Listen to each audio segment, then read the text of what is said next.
Oh, isn't it beautiful?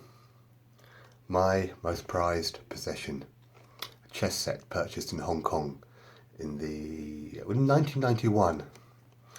A game I've been a fan of all my life, and a game I want to tell you about now. Give you a short history of the game of chess. Now, in a previous video, I think I credited it as being originated in Persia. But as I've been doing the research for this video, I found that India, the Gupta Empire, which lasted from 280 to 550 CE, is where it's generally considered to have originated. That game had the name Chaturanga. Each side had 4 divisions only, consisting of infantry, cavalry, elephants and chariotry. But the earliest evidence of actual chess does stem from Persia. They discovered carved pieces from that time, and by then the name was known as Chaturanga. Following the conquest of Persia by the Islamic world, it became known as Shatranj. Around 1200, the rules of Shatranj started to be modified, and in southern Europe by around 1475, several major changes made the game essentially as it is known today.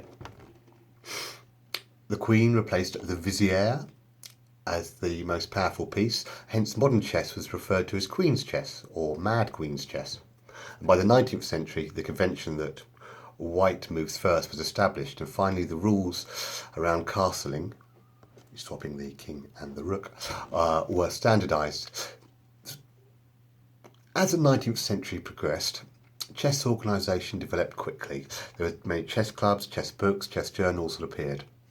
There were correspondence matches between cities, London and Edinburgh, played en masse.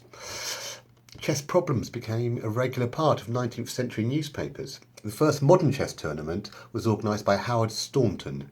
If you've heard the name, the Staunton chess set is considered the standard chess set of today.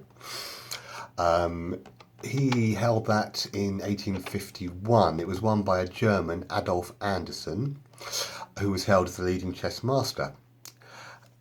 Sparkling games by Anderssen were regarded as the highest possible summit of the art of chess. And it was this game, a particular game of his called the Immortal Game, that was then featured in Blade Runner. I don't know if you remember the scene where Batty advises Sebastian how to beat Tyrell, the genius creator of the replicants. That was based on a real game by Anderssen called the Immortal Game. Now, moving on with the history of chess, Wilhelm Steinitz of Prague defeated German Johann Zukertort in 1886, and that's regarded as the first proper World Chess Championship. Steinitz lost his crown in 1894 to a much younger player, the German mathematician Emanuel Lasker, who maintained his title for 27 years, something that has never been beaten. The title of Chess Grandmaster, you've well heard of, was first awarded by Tsar Nicholas II of Russia, and Lasker, Capablanca, Alekhine, Tarrasch and Marshall were the first recipients of the title. The tradition of awarding such titles was continued by the World Chess Federation, FIDE, which was founded in Paris in 1924. In 1927, the Women's World Chess Championship was established, and the first to win that was a Czech-English grandmaster named Vera Menchik. It took a prodigy from Cuba, Capablanca, World Chess Champion 1921 to 1927, to end the German-speaking dominance in chess, and he was undisputed champion for about 8 years.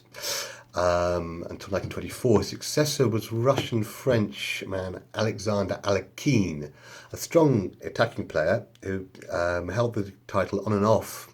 He lost it about 1935, but until 1946 when he died. And after the death of Alekhine, a new World Chess Champion was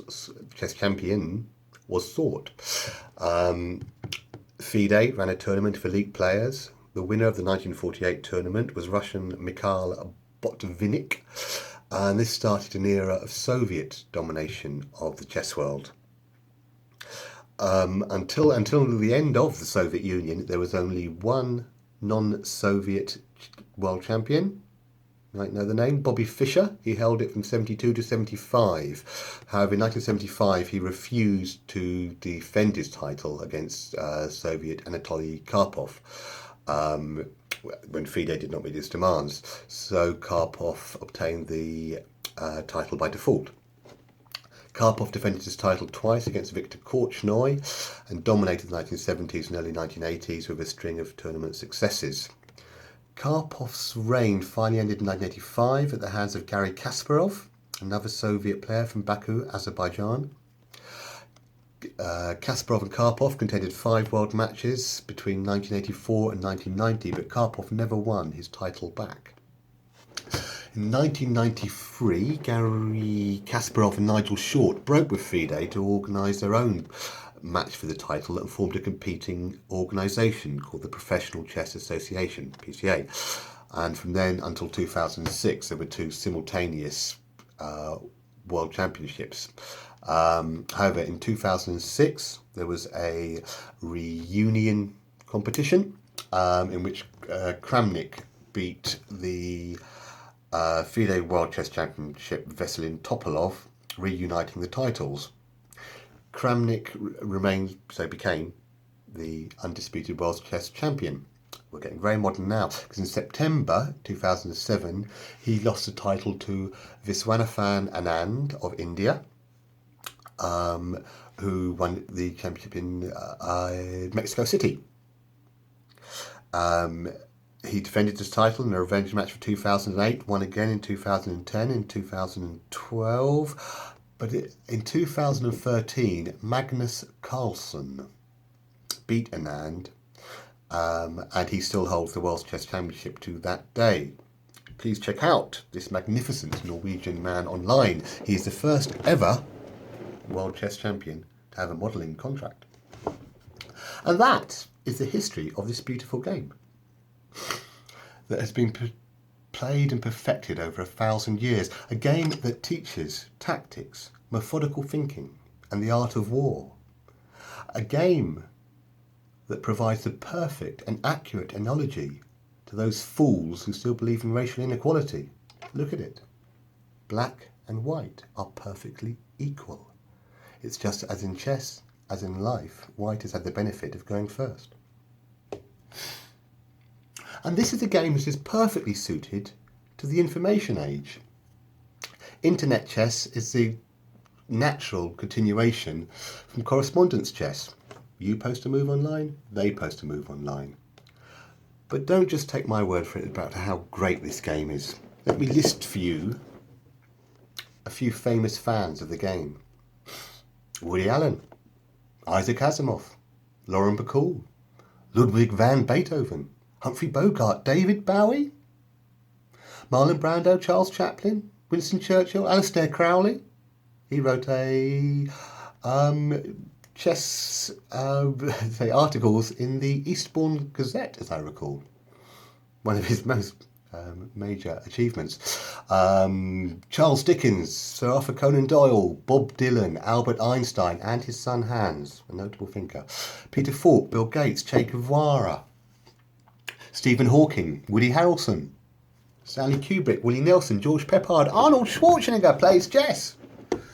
Tom Selleck, William Shakespeare, Ringo Starr, Alan Turing, and of course, Barbra Streisand. So go on, open your mind and give this wonderful game of chess a try. Next week, boxing.